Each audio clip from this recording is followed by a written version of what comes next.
있습니다. 새들은 같은 깃털을 가진 것끼리 모이고 짐승들은 같은 다리를 가진 것끼리 달린다라는 말입니다. 무슨 말일까요? 서로 비슷한 것끼리 잘 어울린다는 뜻입니다. 비슷한 것은 끄는 힘이 있지요. 우리 아이들을 한번 보시죠. 아이들은 아이들끼리 노는 것을 좋아합니다. 벌써 초등학교 4학년만 돼도 부모보다는 자기들끼리 노는 게 더 좋지요. 그러니 우리 할머니, 할아버지들이 손자, 손녀를 뼈 빠지게 키워봤자 별 재미가 없습니다. 우리 이문주 권사님 별 재미가 없습니다. 조금만 커도 언제 그랬냐는 듯이 친구 따라가지 할아버지, 할머니 찾지를 잘 않는 것이죠. 어느 때는 배신감도 듭니다. 근데 여러분, 아이들만 그럴까요? 어른들도 똑같습니다. 어른들도 어른들끼리 있을 때 편하고 좋습니다. 여러분의 친구분들을 한번 생각해 보시죠. 어떤 분들이 계시는지요? 여러분하고 뭔가 비슷한 분이지 않으신지요? 오늘 여러분 옆에 계신 분들을 한번 이렇게 살펴보시지요. 옆에 늘상 앉는 분하고 똑같이 앉으시지 않으셨는지요? 왜 그렇습니까? 뭔가 좀 비슷한 구석이 있기 때문이며, 나하고 좀 닮았든지 성격이 비슷하든지 나이가 얼추 같든지 비슷한 게 있기 때문입니다. 다르면 우린 불편하지요. 불편하면 함께 있고 싶지가 않습니다. 근데 오늘 말씀에도 보면 사람들이 불편하게 여겼던 한 사람이 나옵니다. 그는 세례 요한이었습니다. 예수님 당시 사람들은 세례 요한을 불편하게 여겼습니다. 왜 그랬을까요? 그가 다른 사람들과 같지 않았기 때문입니다. 그가 사는 방식이, 그가 하는 행동이, 그의 하는 말이 사람들과 같지 않았습니다. 세례 요한은 저 광야에서 가죽 옷을 입고 살았고 메뚜기와 석청이를 먹었고 했던 말도 주로 심판과 회개에 대한 말씀이었습니다. 회개하라, 천국이 가까웠느니라. 그러니 사람들이 그를 싫어했지요. 특히 로마의 기득권자들이, 종교 지도자들이, 유대 백성들이 그를 싫어했습니다. 특히 종교 지도자들은 요한을 요주의 인물로 삼았습니다. 경계의 대상으로 삼았지요. 눈에 가시처럼 여겼습니다. 그래서 사람들을 보내어 가지고 그를 비밀리 조사하게 합니다. 19절에 있는 말씀인데요, 이렇게 기록합니다. 예루살렘에 사는 유대인들이 제사장과 레위 몇 사람을 요한에게 보내어 당신은 누구십니까? 라고 묻게 했습니다. 저 예루살렘에서 갈릴리까지 사람을 파견해 가지고 다짜고짜 세례 요한에게 묻는 것이, 당신이 뭐하는 사람입니까? 당신의 정체가 뭐고 왜 이런 일을 하고 누가 이 일을 시켰는지를 캐 묻는 것입니다. 묻는 의미는 여러 가지이지만 한 가지입니다. 너는 왜 우리와 다르냐 하는 것을 묻고 있는 것입니다. 저는 이 세례 요한의 질문을 보면서 이런 생각이 들었습니다. 나는 이 질문을 듣고 있는가?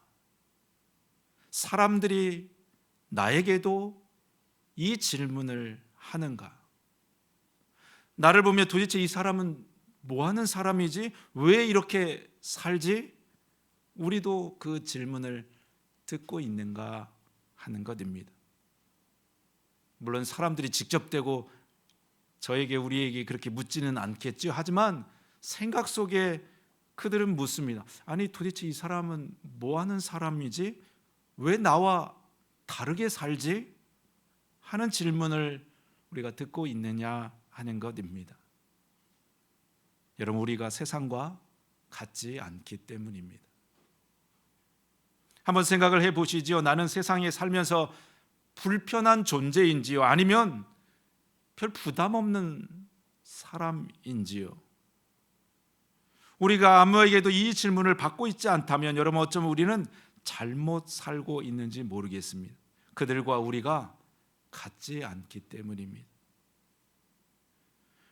하지만 우리는 세상과 다른 존재로 사는 것이지요. 세상과 다른 가치, 사람과 다른 삶의 모습, 다른 삶의 모습을, 목적을 가지고 사는 존재입니다. 그리스도인은 사람이 아니라 예수님을 따르는 사람들이기 때문입니다. 이 세상의 주류가 아니라 하나님 나라의 주류를 꿈꾸는 사람들이고, 이 세상의 인정이 아니라 오직 한 분 하나님의 인정을 사모하는 자들이기 때문입니다.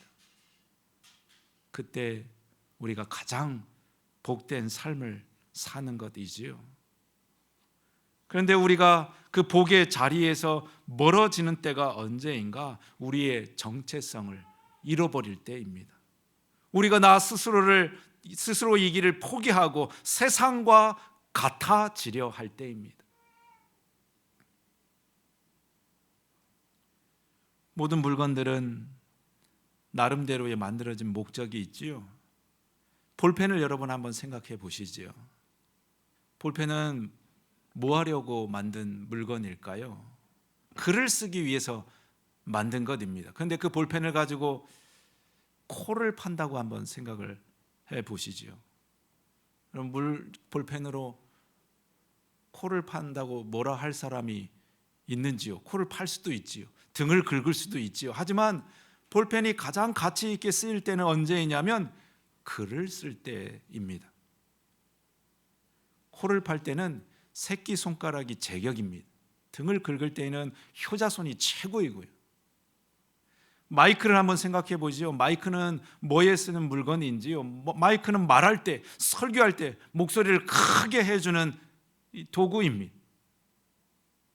그래서 그 비싼 돈을 들여서 여기에 설치하고 달아놓는 것이지요. 근데 이 비싼 마이크로 파리채처럼 쓴다고 한번 생각을 해 보시죠. 왜 마이크로 파리를 잡으면 안 되는지요?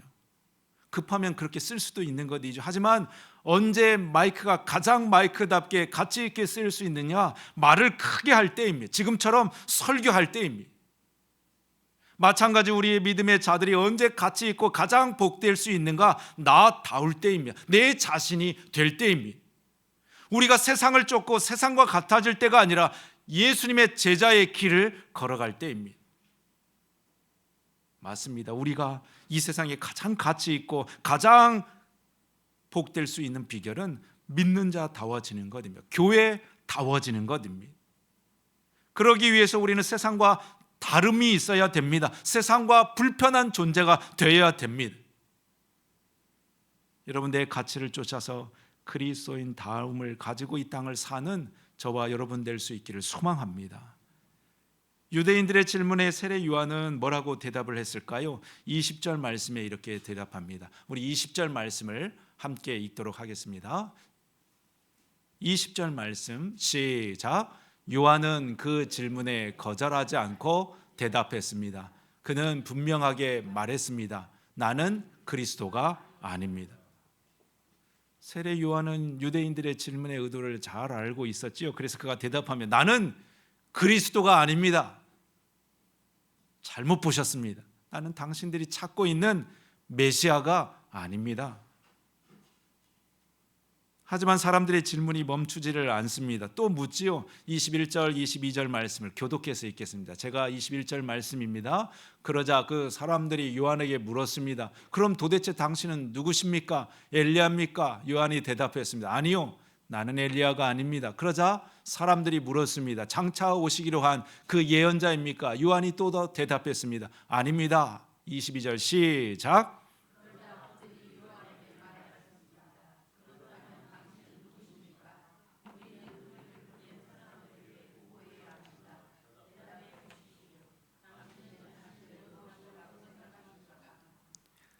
사람들의 질문의 첫 번째 질문은 그러면 당신은 엘리야입니까?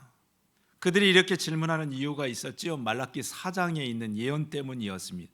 말라기 4장 5절 말씀에 이렇게 기록하지요. 보라, 여호와의 크고 두려운 날이 이르기 전에 내가 선지자 엘리야를 너희에게 보내리라 하는 그 예언의 말씀대로 유대인들은 마지막 때에 엘리야가 나타날 것을 믿었습니다. 그러나 이번에도 세례 요한은 그가 아님을 말하는 것이지요. 그러자 사람들이 또 묻습니다. 그러면 당신이 그 예언자입니까? 이 질문도 이스라엘의 오랜 예언과 관련된 질문입니다. 신명기 말씀에 이렇게 기록을 합니다. 여호와께서 너희 가운데 내 형제 중에서 너를 위하여 나와 같은 선지자 하나를 일으키시리니 너희는 그의 말을 들을지니라. 모세가 했던 예언이죠. 먼 훗날 하나님께서 나와 같은 선지자 하나를 일으킬 때에 너희는 그의 말을 들을지리라. 그 말처럼 모세가 말한 그 하나님의 선지자가 당신이 맞느냐 하는 것입니다. 그런데 이 질문에 대해서도 세례 요한은 단호했습니다. 나는 아니라는 것입니다.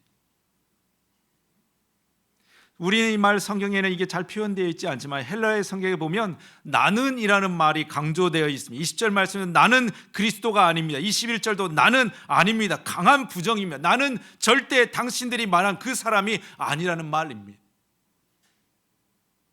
여기서 우리가 알게 되는 것이지요.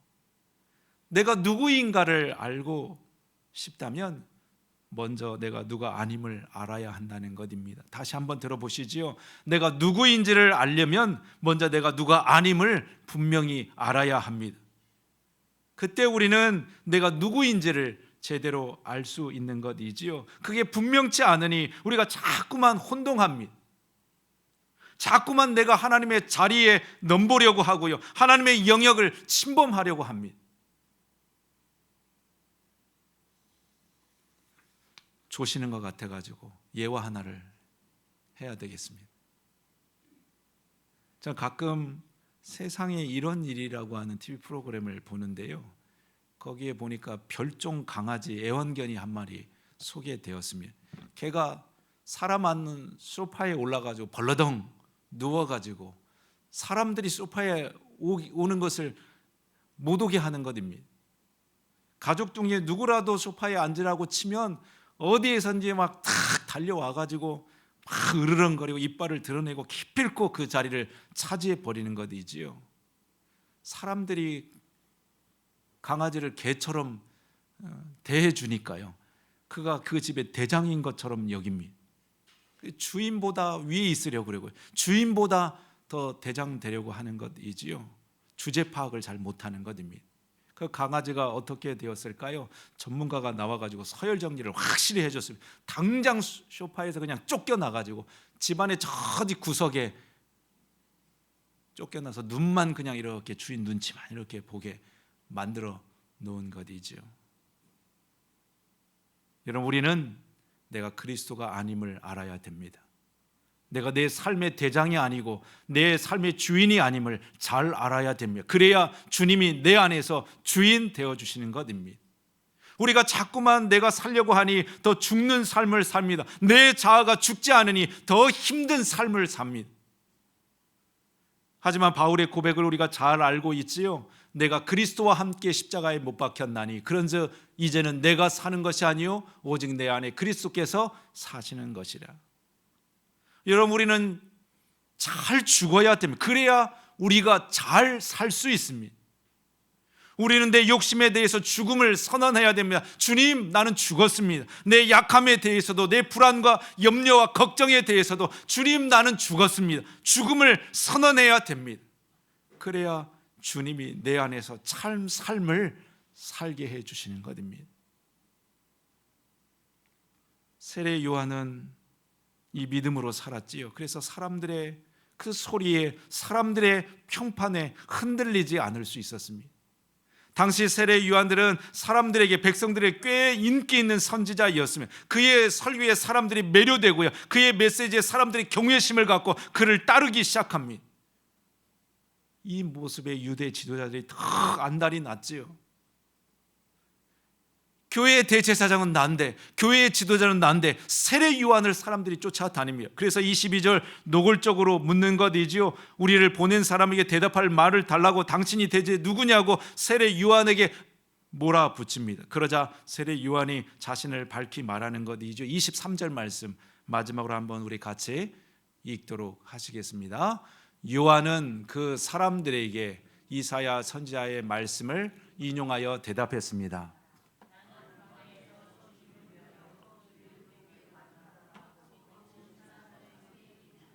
끝에 있는 말씀, 나는 광야에서 주님을 위하여 길을 곧게 만들어라 하고 외치는 사람의 소리입니다. 여러분, 이 말씀은 이사야의 말씀을 인용하여 대답한 것입니다. 이사야 40장 말씀에 주의 길을 곧게 하라고 광야에서 외치는 자의 소리로다. 이 말씀을 이해하려면 이사야 말씀을 좀 더 살펴봐야 되는, 이사야 말씀은 크게 두 부분으로 나눠집니다. 1절에서 39절, 40절에서 나머지 66절입니다. 1절에서 39절은 이스라엘이 바벨론에 포로될 것을 기록한 것이고, 그 이후에 40장 이후에는 이스라엘이 회복될 것을 말씀하셨습니다. 1장에 39장에 이스라엘의 심판을 이야기했다면 40장부터는 이스라엘의 회복을 말씀하고 있는 것입니다. 그 회복의 소식을 전하는 것, 바로 광야에 외치는 자의 소리였습니다. 저 바벨론에서부터 광야를 지나서 예루살렘에 들러오는 소식, 그 광야로부터 외치는 소리가 바로 자신임을 세례 요한은 말하고 있는 것입니다. 여러분, 세례 요한은 바로 그 소망의 소리, 그 기쁨의 소리, 그 회복의 소리가 되기를 원했습니다. 이스라엘이 그토록 어둡고 불행하고 참혹한 그 땅에 하나님께서 들려주시는 그 회복의 작은 소리가 되기를 원했던 것입니다. 그래서 부지런히 그 소리를 내는 것이죠. 회개하십시오, 하나님의 나라가 가까웠습니다. 그는 비록 그리스도 메시아 그 자체는 아니었지만 그분이 말씀하는 그 소리가 되기를 원했습니다. 여러분, 우리가 해야 할 일도 이것이지 않을까요? 하나님께서 우리 기뻐하시는 일도 여기 있지 않을까요? 우리가 그분의 소리가 되는 것입니다. 우리도 그분의 희망의 메시지가 되는 것입니다. 여러분, 나보고 희망이 되라고요? 아이고, 얼토당도 않는 이야기이지요. 나도 힘들어 죽겠는데요, 나도 지금 지쳐 쓰러질 것 같은데 무슨 나보고 희망이 되라고요? 여러분, 아니요, 내가 희망이 되라는 말씀이 아니며 내가 희망 되신 그분의 소리가 되라는 말씀입니다. 마치 우리가 이정표가 되는 것입니다. 결의의 이정표 보셨지요? 길가의 이정표를 보면 가는 곳을 보여줍니다. 이쪽으로, 왼쪽으로 가면 의당면입니다. 이쪽으로 가면 수천교회입니다. 저쪽으로 가면 공주대학교 나옵니다. 이정표는 그 자체가 목적지는 아니지만 이정표를 보면 우리는 목적지까지 갈 수 있습니다. 마찬가지 우리가 예수님의 이정표가 되는 것입니다. 비록 나도 힘들고 어렵지만, 나도 그곳에 아직 가보지 못했지만 부지런히 예수님을 가리키고 있는 것입니다. 여러분, 이쪽으로 가십시오. 이쪽으로 가셔야 됩니다.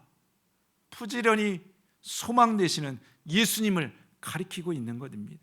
그러면 누군가는 우리를 보고 그 희망을 찾아가게 될 것이고, 누군가는 우리의 소리를 듣고 방향을 다시 잡고 주님께로 다시 걸어가게 되는 것입니다.